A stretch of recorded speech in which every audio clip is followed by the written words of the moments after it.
சிறுகதை மன்னன் என்று போற்றப்படும் புதுமைப்பித்தனின் இயற்பெயர் விருத்தாசலம். சிறுகதைகளின் புது புது உத்திகளை கையாண்டவர் என்று இவரை போற்றுகின்றனர். 100க்கும் மேற்பட்ட சிறுகதைகளை படைத்துள்ளார். சில திரைப்படங்களுக்கு கதை உரையாடலும் எழுதியுள்ளார். கடவுளும்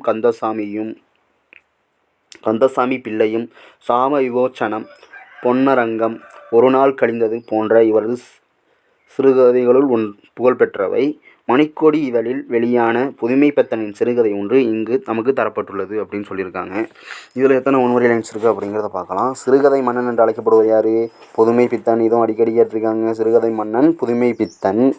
புதுமைப்பித்தனோட இயற்பெயர் என்ன? இது பொருத்திகையில் கேட்டிருக்காங்க எக்ஸாம்லாம். விருத்தாச்சலம் தான் இந்த இயற்பெயர். இந்த இயற்பெயரெல்லாம் இந்த கவிஞர்களுக்கெல்லாம் படித்து வச்சுக்கோங்க. ஏன்னா கம்பல்சரியாக இதுலேருந்து கொஸ்டின் இருக்க தான் செய்யுது எக்ஸாம்லாம். சிறுகதை மன்னன்